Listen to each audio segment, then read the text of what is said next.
Well, hey, we have a special treat for you today. A good friend of mine and a part of the Centuries Company here in the Lakeland area is on the show. Come on, welcome to the show, Ethan Falk.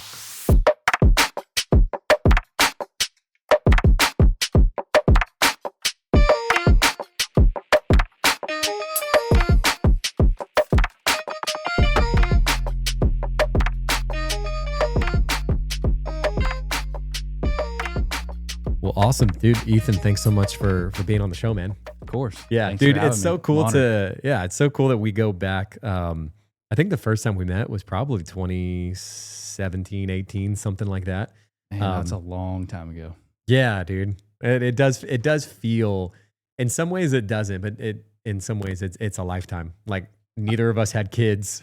No, I met you before I graduated yeah. high school. Yeah, that's true. That's true. You were a student at LCS. Yeah, graduated in 2016. So that's Crazy. Yeah, that's Did I tell you that Leah, my oldest, is going there now? Yes. LCS. He loves it, man. I saw you guys Really? walking in. Oh, that's right. Because your daughter goes there too, right? Yes. My daughter goes there now, pre-K 2, and I think I saw you guys orientation day, but I was going to come say hi, but we were having a meltdown in the parking lot. Dude, I get that. Yeah, we didn't, dude, we did bring him one day. It was just how old is she? 2? 2. 2? Yeah. So that's like a big transition, like being home to go into school. Yeah, it's huge, but there's nowhere I'd rather have her be. Honestly, man. Yeah. I had Jordan Allen. I don't know if you're familiar with him. He's like he's at SCU. Yeah. He's the personal trainer, or not personal trainer. He's the athletic, dude, I'm drawing a blank. He was the personal trainer when I was there. Yeah, now yeah. He's probably promoted. He's doing a lot of cool stuff there, man. But he blew up on TikTok, and we talked about that for like a little while. He's a great guy. He's a great dude, and dude, just everybody. This could just be like a promo for LCS if they're down for this. Yeah, promote it, promote the LCS, show, but sponsor the show. Dude, he loves it, man. It's such a great place, and honestly, our whole city, just like Lakeland, has just the way it's grown since you and I first met back in 2016 and all that, but. It's cool. It's cool now to have been there right when you graduated high school, and now to seeing all you're doing here in Lakeland. Dude, tell me a little bit, and tell everybody listening, just kind of what you like. I'd love to get into family too and all that too, but like just tell us a little bit about what you're doing now with Century Companies. So I am the development manager at the company. It's a family-owned company. My dad works there, so that's fun getting to work with him. But yeah, we're a real estate development company, I think is the best way to describe it. Yeah. But we build and manage our properties long term. So we don't sell anything. A lot of companies will develop a retail property, for example, get it filled with tenants, then flip it, or own it and then hire a company to run it fully so they can be hands off. But we're different than a lot of the companies out there just because I say that we're big. We are big, but we're not national big. There's a lot of groups that do this that are huge, but we're pretty big to be a privately owned and operated company. So it's awesome. Is it mostly Central Florida based, or do you guys extend beyond that? Or we try to be really hands on with our properties. So we try to keep it everything within. That makes sense. A short drive, a couple hours. Max. So for me thinking about that, it's like thinking of like shopping plazas or things like that. You guys may own the like real estate there, but actually continue to manage it even when, like different vendors or different shops go in there, right? Exactly. Yeah. So that's one of our companies is our divisions, I guess you would call it, is Century Retail. We own a lot of retail plazas here in Lakeland. Oh, cool. Yeah. Build them. Well, we've just built one. That it's like the first one that we've built in a long time. Yeah. But the other ones I think we've purchased. But yeah, a lot of them in Lakeland. We get them filled up with tenants and then work with the tenants. And that's cool.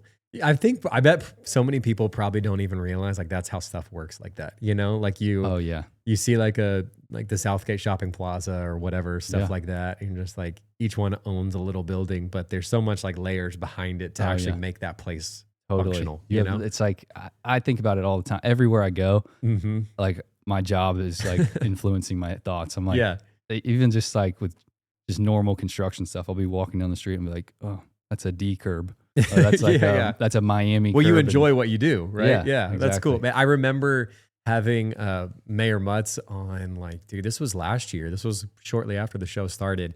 And I remember him, because he obviously loves being our mayor so much, and he's Yes, loved he that does. role.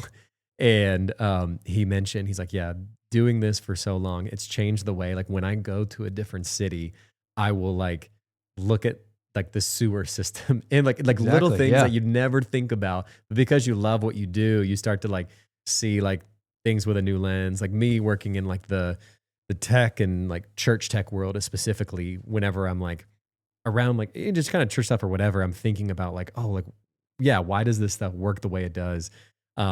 That's cool, man. I'm happy that you enjoy it. Did you ever think that this was something that you'd be a part of? With my family, no, I didn't really think that was ever going to happen. Mm-hmm.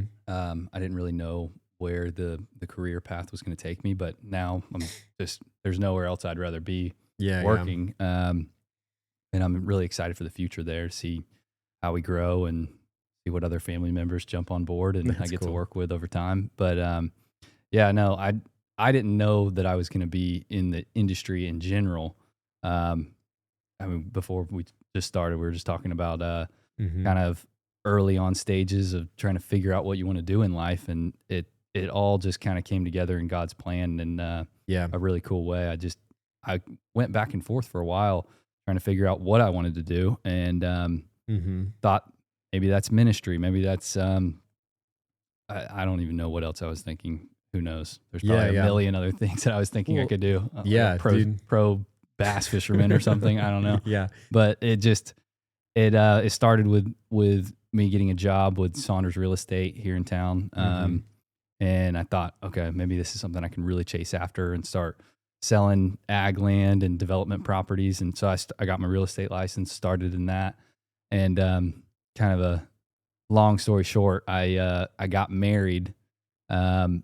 And that job with real estate's 100% commission. There's no base salary or anything like that. So, tough. And I'm like trying to cut my teeth and get into this like very tight network industry, land sales. Everybody knows everybody. Yeah, they've already got their person they work with. Exactly. Yeah, I get that. Yeah. And like I'm trying to break into it, and I had like a dry spell. I closed a deal on the day of our wedding, and then I think I went 6 months no pay. And my poor wife's just like laboring, just paying all of our bills. I'm like, oh crap, I got to do something about this. So I'm like, okay, what can I transition into that's kind of along the lines of this small experience that I have? So kind of jumped into the development side, and that was already an interest of mine just because my family's history in the business. So started working in Tampa for a home builder over there. Kind of cut my teeth there, and then worked in Winter Haven for 2 years, and that's where I really it really catapulted my time at that company, catapulted me into the decision. I'm like, okay, I'm going to do this long term. I love this. Yeah, that's awesome, man. I think that's actually as tough as it can be to go through the seasons of like, hey, I had this job for a little bit and it just didn't work out, moving on to the next thing. Right. Definitely not advocating for like jumping from a job to job every year, but I do think there's a good time in your life to be exploratory and ask the question, like, do I love this? And like you mentioned there too, like we can talk about the ministry thing too, but like pro bass fishermen, like you kind of rely on like, oh, the things that I know I love. But then you start to get to an age where you're like, oh, I didn't realize I would enjoy this so much as well. And like, that only comes from just testing things out, dude. Yeah. Yeah. Like I was a school teacher for like, after working at the church, I was a school teacher for about 2 years, and I tried it. Didn't like it. Yeah. But I tried it. Yeah. I tried it out, and I was like, yeah, this just isn't for me. And then the next job I stepped into, I was like, oh, I love this. Like, this is exactly where I want to be. Right. It's hard to like figure out, like just as a kid growing up, watching your dad just go to work. You don't know what he's doing at work. Yeah. So it's hard to just go, oh, like I could really love waking up, going to work and coming home. Like you don't know what his day, what happens in the day. I mean, you don't know how it is until you actually try it out. For sure. Yeah. And then there's also the part too, where we've probably both come to in similar stages of life, having kids and all that, where like you mentioned this too a little bit, like you've tried to find something where it's like, hey, what gives me the most like joy to also spend with my family, like that I Right. can like provide for my family, that I can be here. That dude, 100% commission is a tough game, and it definitely Yeah. takes you more than 9 to 5 to be Oh, yeah. successful at it, you know? Definitely. And that's for some people, but at least for me personally, I don't know if I could do that. I think just because of the requirement it takes away from you and time wise, you know? Right. It's rough, and I think one of the better decisions I've made, and I thank my wife for that, because she's the one who really. I think I would have just stuck my nose in and really put my head down to try to make it work. Yeah. But she was like, "We've got to like figure something else out." So she's the one who really pushed me to like step outside my comfort zone, and it really worked out for the best. Yeah, that's cool. We have good wives, man.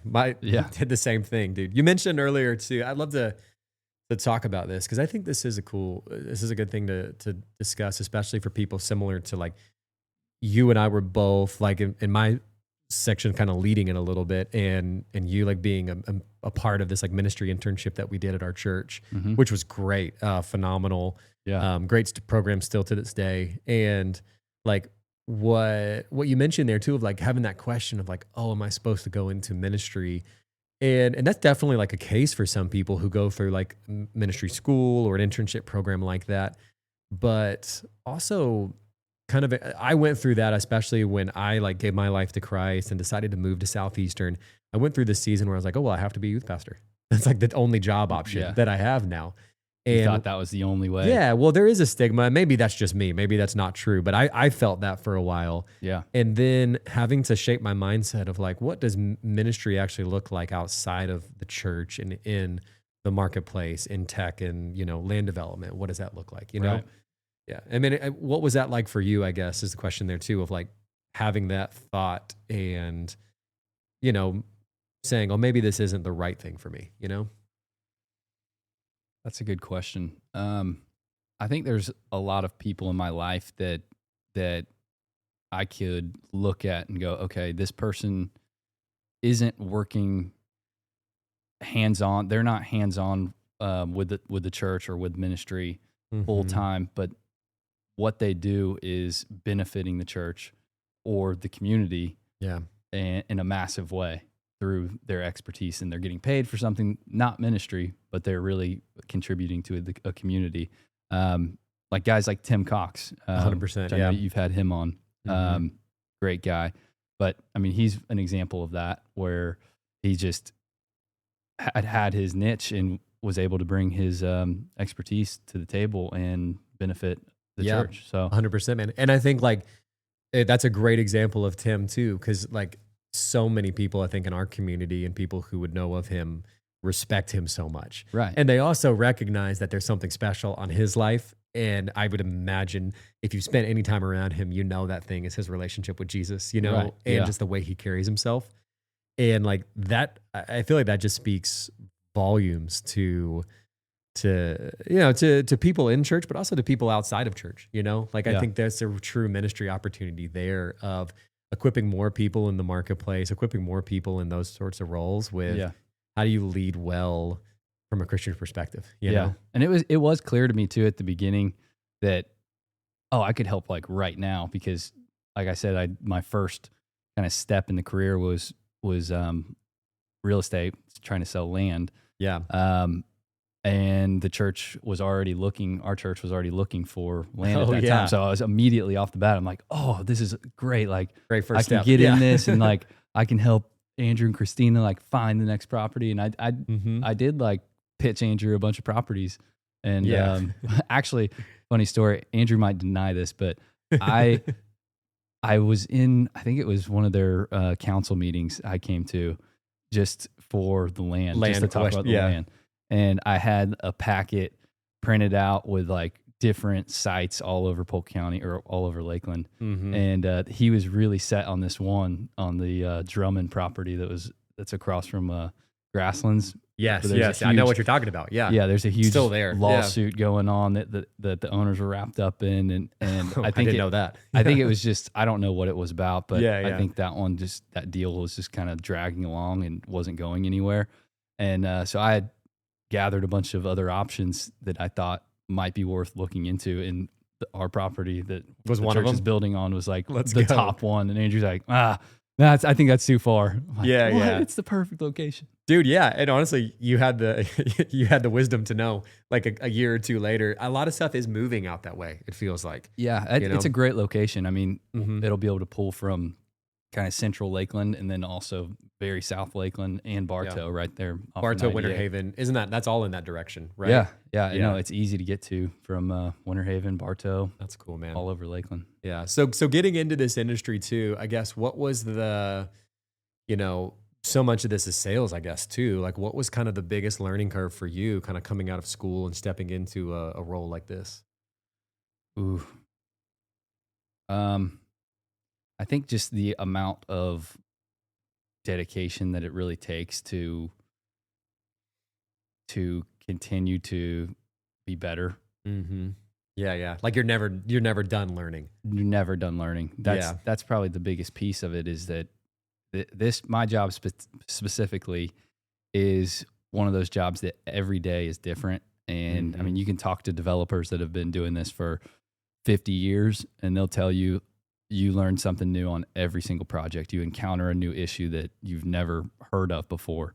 Yeah. And you have to figure out a way to overcome it. And that's what keeps it interesting. That's what keeps it fun. Yeah. But that definitely was a learning curve that it wasn't. For sure. You don't just get the system down and repeat it every day. And you can just roll with it for the next 10 to 20, 30 years, whatever. I mean, that sounds nice, but Yeah. I think for me, I would crawl out of my skin if I had that set up. Also, dude, I don't know if this might be a bold statement, but I don't know if that's possible in any role. Like at least to be successful. Like if you want to grow and like continue to like move forward and be successful, I just feel like there's always a need to learn and to be better. Like I find that in my role, like a lot of what I do is consulting, some sales, some like understanding like tech and that kind of stuff. And dude, I learn something every single day. Yeah. Well, your clients probably have new issues that you've never encountered before they bring to you and you have to find a solution. And the world of tech is honestly like the way that it is advancing is crazy. I met with nuts. Right actually before we met today, I met with a guy who's he's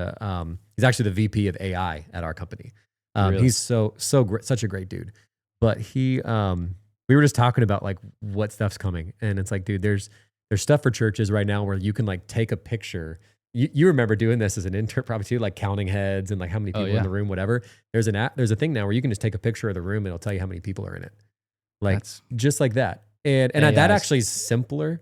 There's other stuff right now too, where you can live stream in English and it would turn like our pastor Andrew, like it would change not only like his, it wouldn't just do subtitles, but it would change his voice to like Spanish, German, French, whatever. That's crazy. Whatever kind of like language we wanted it to be in. And imagine how many people you can reach. Yeah, dude. When it's not, which is cool. Your YouTube clips or whatever are not just in English. Yeah. I mean, that's. But all that to say, like so much is changing. To kind of come back to that and like one for me, I feel like it's just a good stewardship of like, if you want to be successful in your role, that's good too. But it's also a good stewardship of how you're also like leading your life to like then bless your family and the people around you. Like so much of it is a chain reaction of like, dude, if I steward my career well, I can continue to be successful to then bless my family. And then ultimately to like be like taking that step of discipline and generosity and like blessing my church or blessing the people around me, you know? Yeah. It's such a chain reaction, you know? Money's not everything, but it definitely helps. Yeah, 100%. Like you need money to support your family for sure. And, and if you don't think that, you'll find out quick, dude. Oh yeah. Yeah. If you want to talk about something that will force a young man to grind is have a kid. Yeah, dude. Like I feel like have to pay for like a daycare or a school or something like that, man. Like something supernatural like clicked in my head as soon as I found out that we were pregnant. I was just like, oh yeah. Like my wife's like excited and she's crying and I'm like, oh crap. Like I'm just starting to think about how am I going to do this? Right. And I just like, dude, I'd love to hear the next year. And this may be more so for me knowing you from like high school to now too, but like, how has that journey been for you of like just fatherhood over the last 2 years? I mean, I'm just only like my oldest is 4, so I'm just a little, not even much like ahead of you, I guess, in that sense. But I know how I've felt. I'm curious like how that's been for you guys. I mean, it's becoming a dad is the most amazing thing that's ever happened to me. I mean, it's hard to put into words, honestly. Yeah.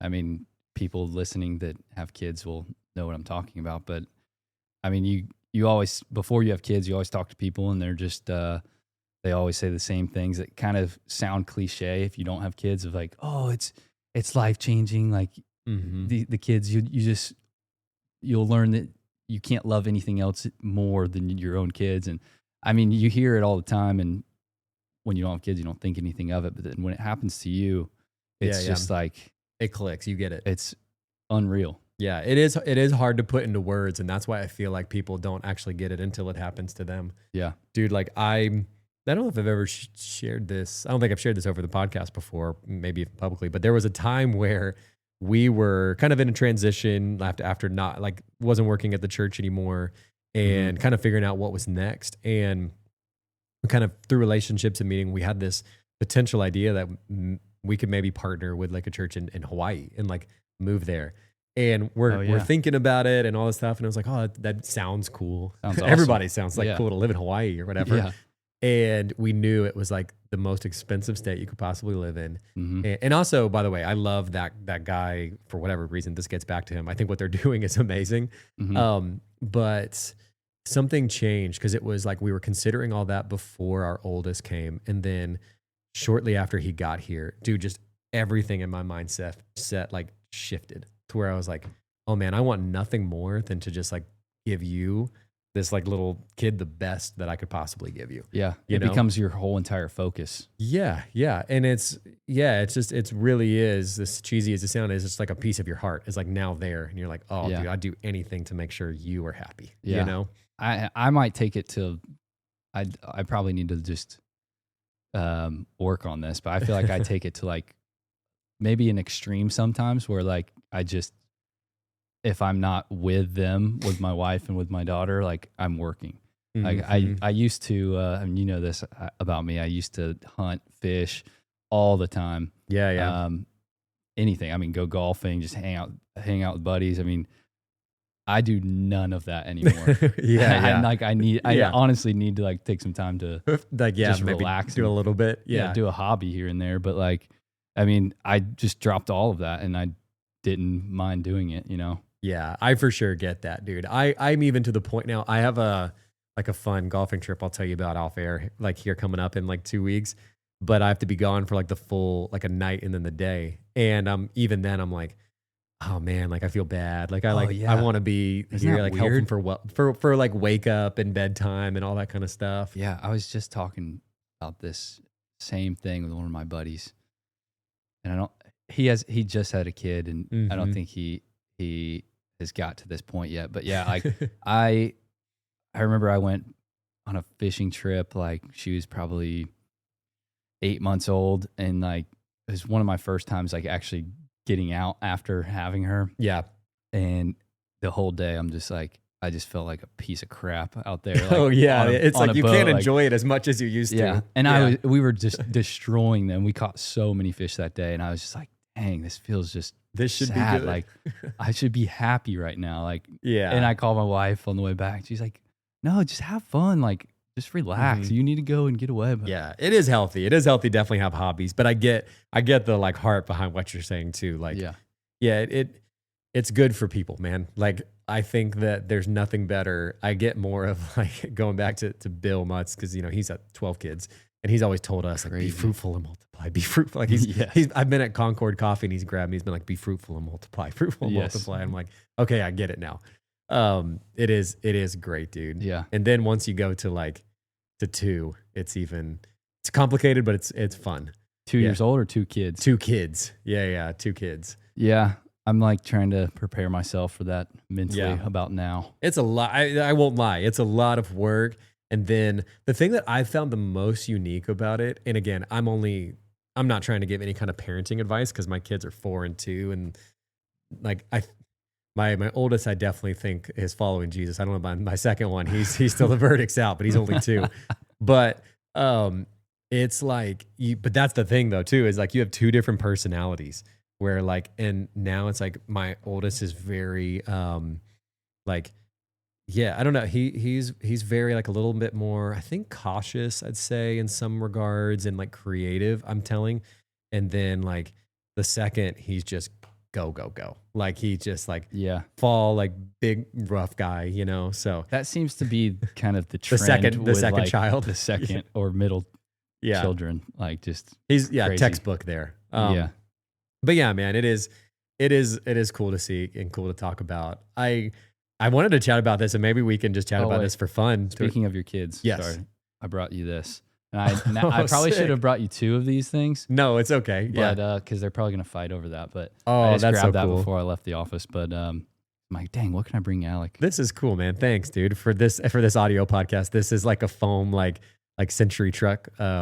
This is sick, dude. It's a semi-truck with our Century truck parking logo. We That's have fun, one. We have one truck parking facility. I love it, dude. They're gonna love that. I never like expect gifts. Bump Galetta was on here a couple of weeks ago, and he brought like a coloring book for my kids too. Oh, which that's was like cool. so sweet. Have you met him before? I think I have once. You should. He's like one of the nicest guys there's so many nice people in Lakeland, but he's one of the nicest people I've met. Big creative. Yeah, big creative, big heart, just like a great dude all around. Yeah. But I did want to get into, I know, which is funny to hear that you had to take a step back from it, but like the hunting and fishing, that was so much of like your life. And dude, I still tell the story for whatever reason, because I work, this is context.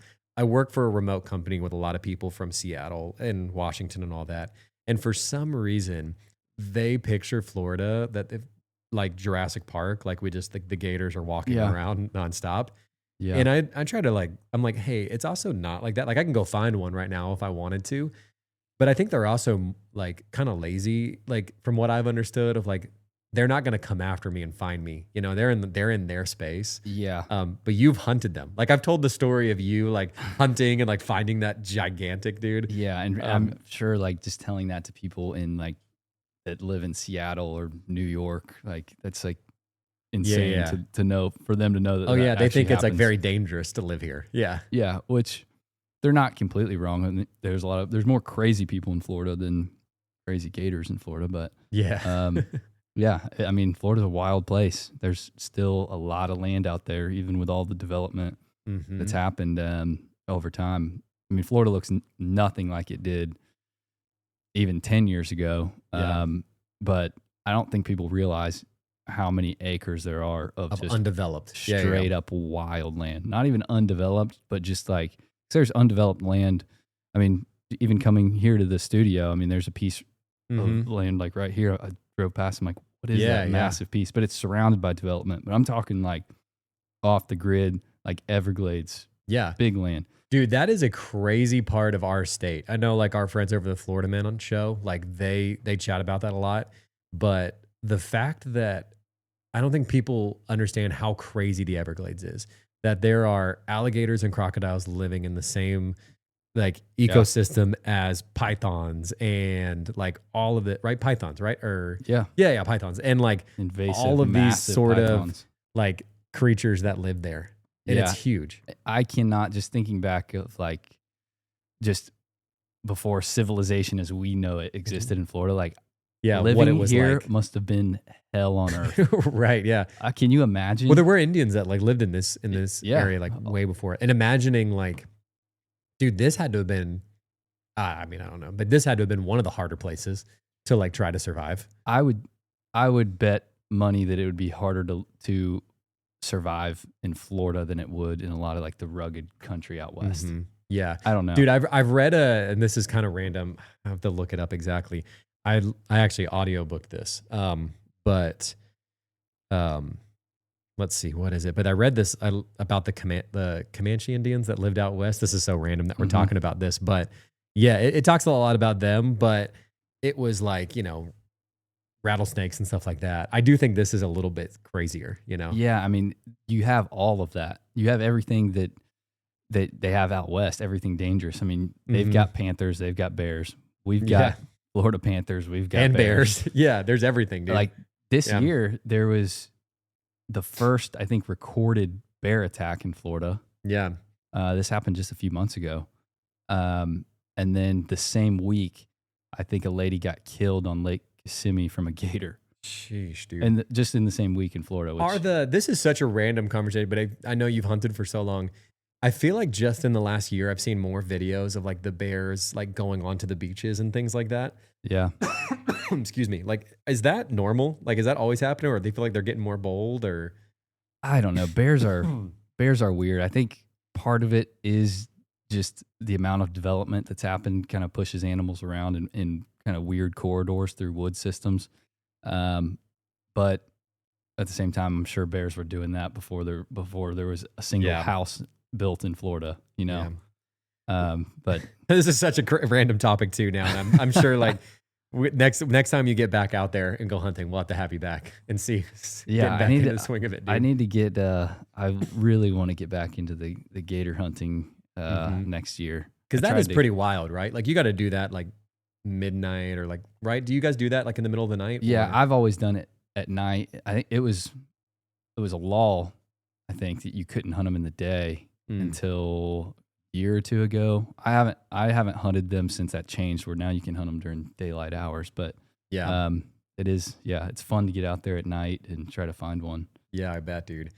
Crazy stuff, man. Well, cool, dude. Well, hey, this has been like a really fun conversation. We had a really fun like turn there at the end there too, with just gators and stuff. Yeah. But man, that's this. You know, this show has been like really cool to hear from just a lot of leaders, whether it's in Lakeland or abroad too.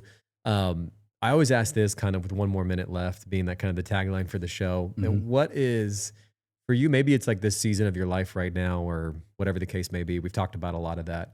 Like, what's one encouraging thing maybe you leave with our guests listening before you, or maybe a piece of advice, whatever makes sense for you, but as we kind of head out?